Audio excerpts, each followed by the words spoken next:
नमस्ते दोस्तों। देखिए लास्ट टाइम हमने आपका first unit atomic structure start किया था, जिसमें लास्ट वीडियो में हमने रदरफोर्ड मॉडल को देख लिया था। यानी हमने परमाणु मॉडल या एटॉमिक स्ट्रक्चर में एटॉमिक मॉडल जो है वो स्टार्ट किए थे और उसमें दो मॉडल देख लिए थे। एक तो जे थॉमसन का परमाणु मॉडल और एक देख लिया था हमने रदरफोर्ड का परमाणु मॉडल। अब आज हम देखते हैं नंबर 3 पर, और वो आता है हमारे पास परमाणु का या एटम का बोर मॉडल।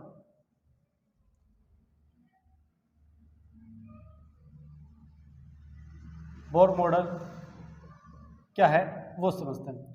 तो देखिए परमाणु की स्ट्रक्चर कैसी होती है, इसको समझाने के लिए अलग अलग परमाणु की स्ट्रक्चर को डिफाइन करने के लिए, उसको एक्सप्लेन करने के लिए अलग अलग मॉडल दिए गए। उन मॉडल में जो रदरफोर्ड का मॉडल था वो सोने की पन्नी पर अल्फा कणों की जो बम्बारिंग है वो कर करके रदरफोर्ड ने ये बताया कि परमाणु की जो स्ट्रक्चर है उस परमाणु की स्ट्रक्चर में उसके केंद्र में न्यूक्लियस होता है, जो कि उसका संपूर्ण द्रव्यमान होता है। लगभग संपूर्ण द्रव्यमान का मतलब यहाँ पर जो न्यूक्लियस होता है वो न्यूट्रॉन और प्रोटॉन से मिलकर बना होता है, और इसके चारों ओर इलेक्ट्रॉन जो है वो इलेक्ट्रॉन जो है वो इसके चारों ओर क्या करता है, वर्ताकार कक्षा में चक्कर लगाता है। परंतु यह रदरफोर्ड मॉडल परमाणु के स्टेबिलिटी अर्थात एटम की स्टेबिलिटी या परमाणु के स्थायित्व की व्याख्या नहीं करता, और साथ ही ये भी नहीं बता पाता कि किस प्रकार इलेक्ट्रॉन नाभिक के चारों ओर चक्कर लगा रहा है। अब इनमें जो भी कमियां थी उन कमियों को दूर करने के लिए फिर जो मॉडल प्रस्तुत किया था वो किसने किया था, बोर ने। यानी रदरफोर्ड की जो कमियां थी, रदरफोर्ड मॉडल की जो कमियां थी उसमें जो डिलिमिट्स थी उनको डिफाइन या उनको कम किया था वो किसने किया था, बोर ने। और बोर ने अपना परमाणु मॉडल प्रस्तुत करने के लिए क्वांटम भौतिकी का उपयोग किया। किसका उपयोग किया? क्वांटम फिजिक्स या क्वांटम भौतिकी। अब क्वांटम फिजिक्स या क्वांटम भौतिकी क्या है? तो इसके अंतर्गत क्वांटम फिजिक्स में ये कहा जाता है कि ऊर्जा जो है वो या प्रकाश जो है, लाइट जो है वो वेव के रूप में गति नहीं करती। यहां पर हमने देखा था मैक्सवेल का नियम। किसका? मैक्सवेल। और मैक्सवेल क्या कहता है कि जो लाइट होती है वो वेव के फॉर्म में मोशन करती है, यानी कि तरंग के रूप में गति करती है। लेकिन बाद में एक वैज्ञानिक आए प्लांक, और प्लांक ने क्या कहा कि लाइट जो है वो वेव फॉर्म में ना होकर के पार्टिकल फॉर्म में होती है। किस फॉर्म में होती है? पार्टिकल फॉर्म में। मीन्स जो ऊर्जा होती है, प्रकाश ऊर्जा, लाइट एनर्जी जो होती है वो किसके फॉर्म में मूव करती है या मोशन करती है? वो करती है पार्टिकल्स के रूप में। और प्लांक ने ऊर्जा के या लाइट के इस प्रत्येक यानी एनर्जी या लाइट के प्रत्येक इस पार्टिकल को नाम दिया, और वो नाम दिया फोटोन। क्या नाम दिया? फोटोन। तो यहां पर जो ऊर्जा का जो प्रत्येक पार्टिकल है वो क्या कहलाता है? फोटोन कहलाता है। और ये इसकी जो डिफाइन है वो किसके द्वारा किया गया? प्लांक के द्वारा। तो प्लांक ने बताया कि ऊर्जा जो है वो वेव फॉर्म में ना मोशन करके किसके रूप में करती है? पार्टिकल्स के रूप में। और जबकि मैक्सवेल क्या कहता है कि एनर्जी या लाइट जो है वो वेव फॉर्म में मोशन करती है। अब इन दोनों चीजों को एक साथ अलग अलग डिफाइन किया इन्होंने, लेकिन इनको एक साथ फिर सम्मिलित रूप से वास्तव में जो डिफाइन किया था वो क्या था? डी ब्रोगली ने। किसने किया था? डी ब्रोगली ने। और डी ब्रोगली ने क्या बताया कि लाइट जो है वो ना तो वेव फॉर्म में होती है और ना ही पार्टिकल फॉर्म में होती है। इसमें दोनों नेचर पाई जाती है, और इसको कहते हैं ड्यूअल नेचर। क्या कहते हैं? Dual nature. तो ड्यूअल नेचर के बारे में किसने बताया था? तो ड्यूअल नेचर के बारे में डी ब्रोगली ने बताया था। डी ब्रोगली ने क्या कहा कि लाइट जो है वो किसके फॉर्म में गति करती है? वेव फॉर्म में भी और पार्टिकल फॉर्म में भी। जब हम लाइट की वेव फॉर्म मानते हैं तो प्रकाश के विभिन्न जो फिनोमेना होते हैं, लाइट की जो विभिन्न फिनोमेना होते हैं यानी विभिन्न घटनाएं होती है, जैसे प्रकाश का परावर्तन, अपवर्तन, व्यतिकरण, विवर्तन, ध्रुवण, उनकी व्याख्या या उनका एक्सप्लेनेशन यहाँ से किया जा सकता है। लेकिन जब हम लाइट को पार्टिकल फॉर्म में मानते हैं तो हम लाइट के विभिन्न फिनोमेना या प्रकाश के कारण होने वाली विभिन्न घटनाएं जैसे फोटो इलेक्ट्रिक इफेक्ट, प्रकाश विद्युत प्रभाव या काम्पटन प्रभाव, युग्म उत्पादन, पेयरिंग प्रोडक्शन, उन सब की व्याख्या आसानी से कर सकते हैं। तो यहाँ पर प्लांक ने किस सिद्धांत का प्रयोग किया था? किसने? बोर ने। यानी बोर ने क्वांटम सिद्धांत का उपयोग करते हुए बोर मॉडल प्रस्तुत किया था। यानी परमाणु की स्ट्रक्चर को समझाने के लिए बोर ने किसके मॉडल का उपयोग किया? प्लांक के। तो ये तीनों मॉडल हम आगे चल के पढ़ेंगे।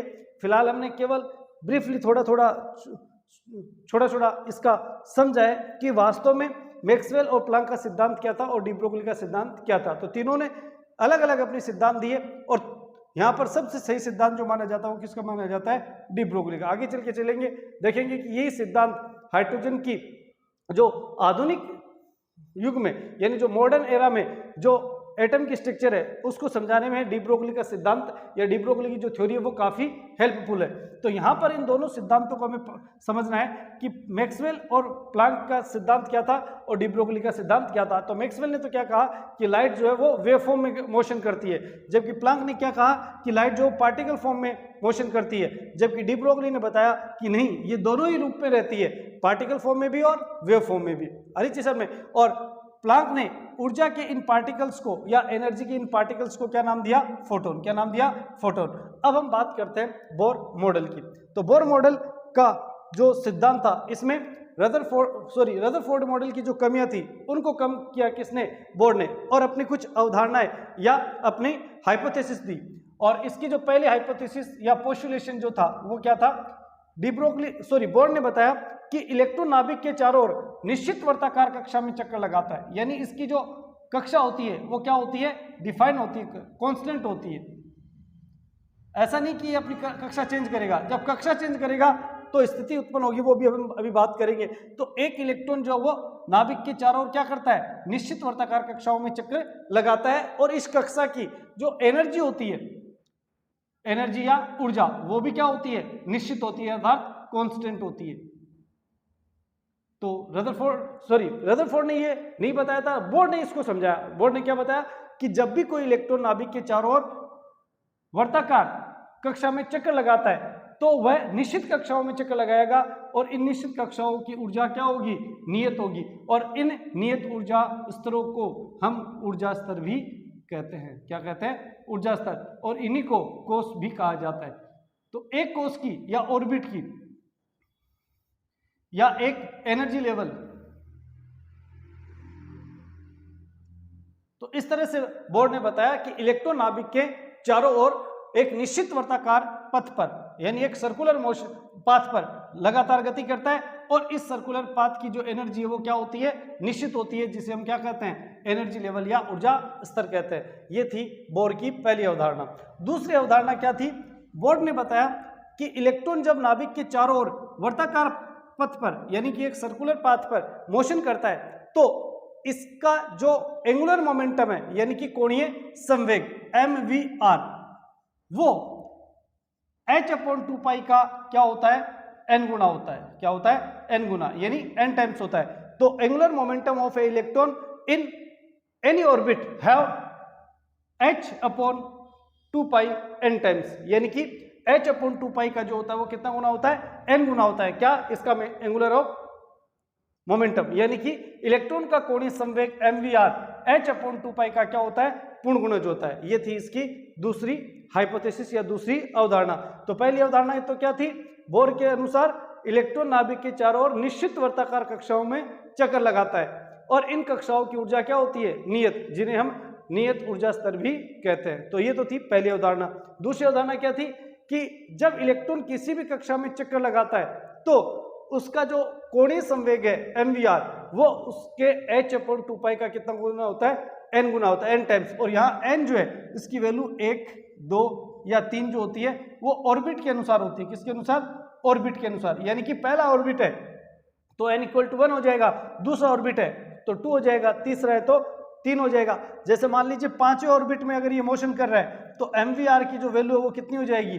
5h/2π, ये 5वें ऑर्बिट में। अगर दूसरे में तो यहाँ 2 हो जाएगा, तीसरे में तो 3 हो जाएगा। तो जो भी नंबर ऑफ ऑर्बिट होगा उसके अकॉर्डिंग mvr की वैल्यू कैलकुलेट कर सकते हैं इस फॉर्मूले से। ये थी इसकी दूसरी अवधारणा। आगे चीज़ में अब तीसरी अवधारणा को थोड़ा सा हम ढंग से समझते हैं। और इस देखिए यहाँ पे जो तीसरी अवधारणा थी इसमें बोर ने क्या बताया कि इलेक्ट्रॉन जब नाभिक के चारों ओर वर्ताकार पथ पर चक्कर लगाता है तो इस पर दो तरह के फोर्स काम करते हैं। जैसे ये इलेक्ट्रॉन पार्टिकल है तो इस पर दो तरह के फोर्स काम करेंगे, एक तो न्यूक्लियस से दूर यानी कि केंद्र से दूर, और एक केंद्र की ओर अर्थात न्यूक्लियस की ओर। जो सेंटर से दूर कार्य करता है इसे बोलते हैं अपकेंद्रीय बल। क्या बोलते हैं? अपकेंद्रीय बल, और इंग्लिश में बोलते हैं इसको सेंट्रीफ्यूगल फोर्स। Centrifugal force. तो सेंट्रीफ्यूगल फोर्स और एक होता है जिसे हम कहते हैं हिंदी में अपकेंद्रीय बल, और एक केंद्र की ओर कार्य करता है जिसे कहते हैं अभिकेंद्रीय बल। अभिकेंद्रीय बल या इसी को बोलते हैं सेंट्रीपिटल फोर्स। Centripetal force. तो दो तरह के फोर्स होते हैं, एक सेंट्रीफ्यूगल और एक सेंट्रीपिटल, यानी अभिकेंद्रीय बल और अपकेंद्रीय बल। इन दोनों बलों के प्रभाव में इलेक्ट्रॉन लगातार इस वर्ताकार पथ पे क्या करता है, चक्कर लगाता है। जैसे हम किसी पत्थर को रस्सी से बांधकर अगर घुमाते हैं तो वो गोल गोल घूमता जाता है, ठीक है, लेकिन अगर रस्सी टूट जाए तो वो उस वर्ताकार पथ की स्पर्श रेखीय दिशा में आगे की ओर गति कर जाएगा। तो इसी प्रकार से इलेक्ट्रॉन के पास भी क्या होता है, अपना एक रेखीय वेग होता है। इस रेखीय वेग के कारण ही अपकेंद्रीय बल उत्पन्न होता है और इसकी वैल्यू होती है mv²/r, जहां पर m इस इलेक्ट्रॉन कण का द्रव्यमान है यानी उसका मास है, v उसकी वेलोसिटी है और r इसके जो सर्कुलर पाथ है उसकी क्या है, रेडियस है। तो वर्ताकार पथ की रेडियस r, इसके वेग का मान v और इसके द्रव्यमान का मान m। तो mvr इसका क्या होता है, अपकेंद्रीय बल।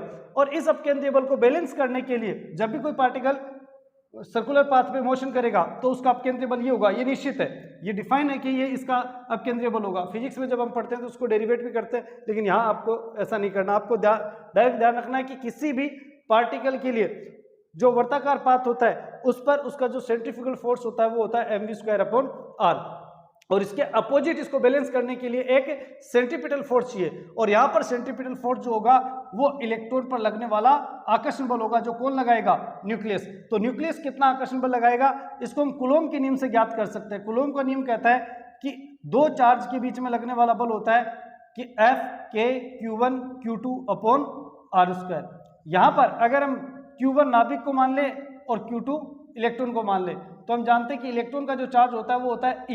कितना होता है, E माइनस में होता है, लेकिन यहाँ पर हम इसके मैग्नीट्यूड का यूज करते हैं। और इलेक्ट्रॉन नाभिक का जो है वो ZE, क्योंकि एक प्रोटॉन का चार्ज होता है E और नाभिक में या न्यूक्लियस में कुल प्रोटॉन कितने होते हैं, Z। तो एक हो तो 1E, 2 हो तो 2E, 3 हो तो 3, यानी Z यहाँ पर न्यूक्लियस में नंबर ऑफ प्रोटॉन की संख्या को बताता है। तो इसका जो चार्ज होगा वो तो हो जाएगा ZE न्यूक्लियस का, तो और इलेक्ट्रॉन का कितना हो जाएगा, E।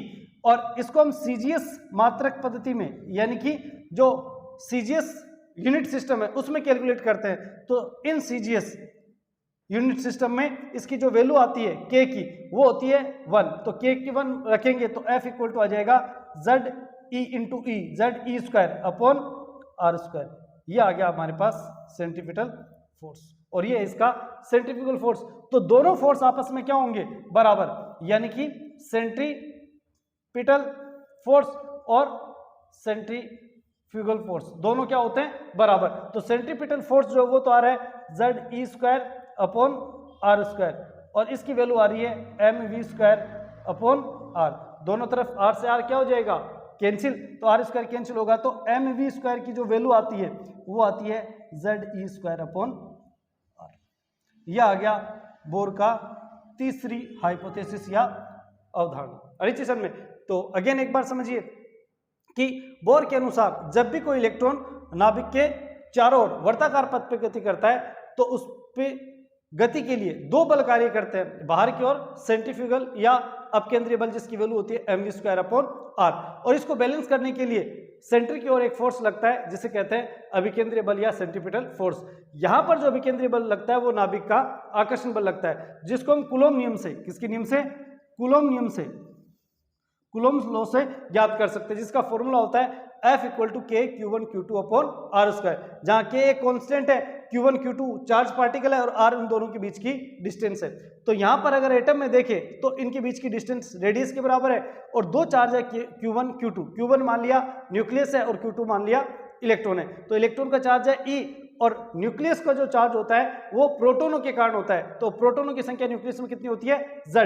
तो कुल चार्ज कितना हो जाएगा, ZE। तो यहाँ वैल्यू रखेंगे ZE इंटू ZE, तो क्या हो जाएगा ZE²। और K की वैल्यू जो है वो हम यहाँ पर calculation generally CGS unit system में करते हैं और सीजीएस यूनिट सिस्टम में के की वैल्यू कितनी होती है 1 और नीचे आ जाएगा आर स्क्वायर। ये दोनों फोर्स आपस में क्या होंगे बराबर, किसके लिए, वर्ताकार पथ पे गति करने के लिए, यानी कि एक सर्कुलर पाथ पे मोशन करने के लिए दोनों की वैल्यू क्या होनी चाहिए बराबर।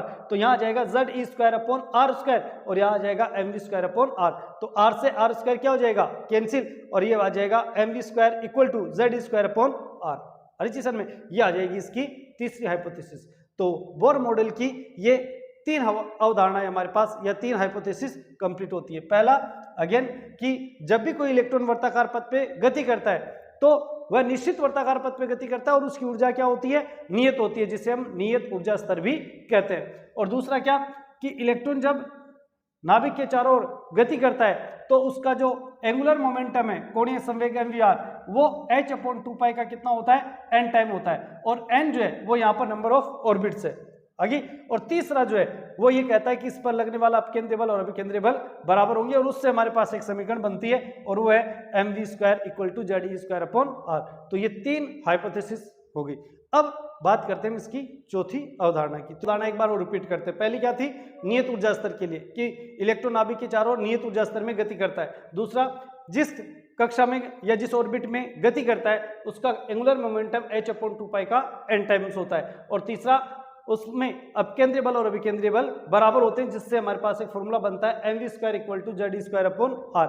अब चौथा क्या है वो समझिए कि इलेक्ट्रॉन जो है वो नाभिक के चारों ओर निश्चित वर्ताकार कक्षा में ऐसे चक्कर लगा रहे हैं।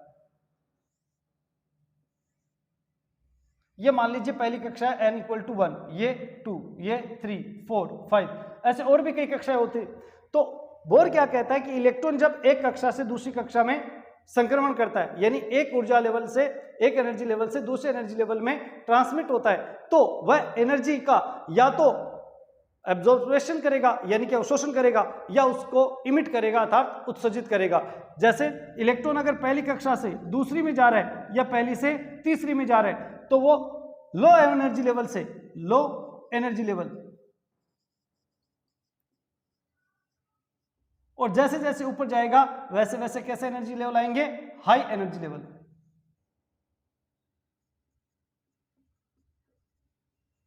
High energy level. तो इलेक्ट्रॉन जब लो एनर्जी लेवल से हाई एनर्जी लेवल में जाएगा तो उसको एनर्जी की आवश्यकता होती है, तो ये बाहर से एनर्जी को क्या करेगा, ऑब्जर्व करेगा। तो कोई भी इलेक्ट्रॉन जो लोअर ऑर्बिट में पहले से दूसरे में जा रहा है या दूसरे से तीसरे में भी जा सकता है या तीसरे से चौथे में, यानी ऊपर वाले किसी भी ऊर्जा लेवल में जा रहा है, तो नीचे से जब भी इलेक्ट्रॉन ऊपर वाले अर्थात लो एनर्जी लेवल अर्थात निम्न ऊर्जा स्तर से उच्च ऊर्जा स्तर अर्थात हाई एनर्जी लेवल में जाता है तो इलेक्ट्रॉन ऊर्जा का क्या करता है, अवशोषण करता है, क्योंकि उसे एक्स्ट्रा एनर्जी की आवश्यकता होती है। और उसी तरह से मान लीजिए इलेक्ट्रॉन हाई एनर्जी लेवल से लो एनर्जी लेवल में आता है तो उसी एनर्जी का यहां से क्या कर देगा, उत्सर्जन। तो यहां पर ऊर्जा का क्या होगा, उत्सर्जन, जबकि यहां पर क्या होगा, ऑब्जर्वेशन यानी कि अवशोषण। तो एब्जॉर्प्शन होता है यहां पर तो, और यहां पर इमिट होता है। तो यहां पर ऊर्जा का अवशोषण या उत्सर्जन किस शर्तों पे स्थितियों में होगा वो ध्यान होना चाहिए कि जब इलेक्ट्रॉन लो एनर्जी लेवल से हाई एनर्जी लेवल में जाता है तो यानी कि निम्न ऑर्बिट से उच्च ऑर्बिट में जाएगा तो एनर्जी का क्या होगा, एब्जॉर्प्शन यानी कि अवशोषण। और यदि इलेक्ट्रॉन उच्च ऊर्जा स्तर से वापस निम्न ऊर्जा स्तर में आता है अर्थात हाई एनर्जी लेवल से लो एनर्जी लेवल पे आता है तो ऊर्जा का क्या करेगा, इमिट करेगा यानी कि ऊर्जा का उत्सर्जन करेगा। अरे सर में अब बोर ने ये तो बताया और साथ ही इन्होंने क्या बताया कि यहां जो भी ऊर्जा उत्सर्जित या अवशोषित होगी वो फोटोन के रूप में होगी। किसके रूप में, फोटोन के रूप में। और हमने अभी थोड़ी देर पहले कहा था कि जो बोर का परमाणु मॉडल है ये प्लांक के क्वांटम सिद्धांत पर आधारित है। और प्लांक का क्वांटम सिद्धांत क्या था, क्वांटम थ्योरी ऑफ प्लांक क्या थी कि एनर्जी जो है या लाइट एनर्जी जो है वो किसके रूप में होती है, पार्टिकल्स के रूप में, और उस पार्टिकल को क्या नाम देते हैं, फोटोन। और प्रत्येक फोटोन की जो ऊर्जा होती है प्लांक के अनुसार वो होती है hν। कितनी होती है, hν।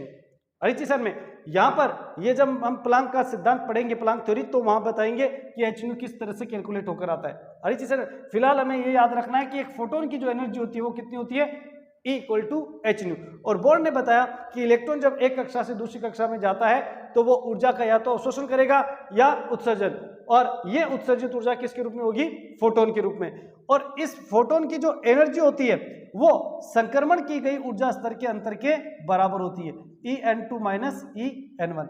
En2 माइनस En1 को अगर हम चाहे तो क्या लिख सकते हैं? En फाइनल माइनस En यानी कि आई यानी इनिशियल, यानी कि फाइनल ऑर्बिट की एनर्जी माइनस इनिशियल ऑर्बिट की एनर्जी, अंतिम कक्षा की ऊर्जा माइनस प्रारंभिक कक्षा की ऊर्जा। अगर ये एनर्जी डेल्टा ई जो है, ये जो दोनों कक्षाओं के संक्रमण के मध्य दोनों कक्षाओं के मध्य इलेक्ट्रॉन के संक्रमण से जो ऊर्जा उत्सर्जित होती है फोटोन के रूप में, यानी कि जब इलेक्ट्रॉन एक कक्षा से दूसरी कक्षा में ट्रांसमिट करता है तो एनर्जी जो इमिट होती है या ऑब्जर्व होती है, उस एनर्जी का जो मान होता है, इसकी जो वैल्यू होती है, वो दोनों जो एनर्जी लेवल होते हैं उनके एनर्जी डिफरेंस के बराबर होते हैं। और इस एनर्जी को हम डेल्टा ई से डिनोट करते हैं। और इसका जो मान आएगा, इसकी जो वैल्यू आएगी वो क्या आएगी?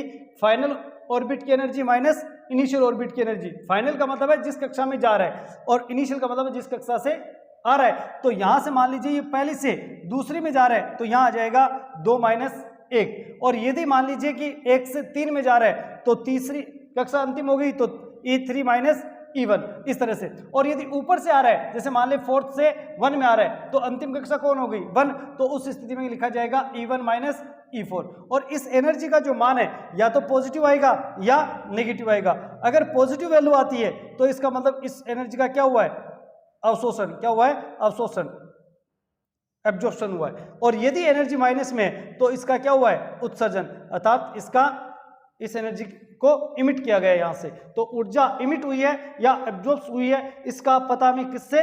प्लस माइनस के चिन्ह से चल सकता है। तो पॉजिटिव एनर्जी का अवशोषण और नेगेटिव एनर्जी है तो उत्सर्जन। और इस तरह से बोर ने परमाणु मॉडल को काफी हद तक समझाया। और बोर का जो पांचवा अवधारणा थी या पांचवी हाइपोथेसिस थी वो क्या थी? कि बोर ने बताया कि परमाणु का स्पेक्ट्रम जो वो कैसा होता है? सतत होता है। स्पेक्ट्रम का मतलब ये जो एनर्जी के संगत हमें लाइनें प्राप्त होगी, जब इलेक्ट्रॉन एक कक्षा से दूसरी कक्षा में ट्रांसमिट होगा तो उस स्थिति में हमें जो फोटोग्राफी प्लेट है उस पर हमें चमकीली या काली रेखाओं का समूह प्राप्त होता है, जिसे हम स्पेक्ट्रम कहते हैं। आगे चल के डिटेल से पढ़ेंगे। वो स्पेक्ट्रम बोर के अनुसार कैसा होता है? तो बोर के अनुसार वो स्पेक्ट्रम कैसा होता है? सतत होता है। जबकि वास्तव में अगर देखा जाए तो परमाणु का स्पेक्ट्रम कैसा होता है? असतत, जो कि रदरफोर्ड मॉडल की कमी भी थी, बोर मॉडल की कमी भी थी।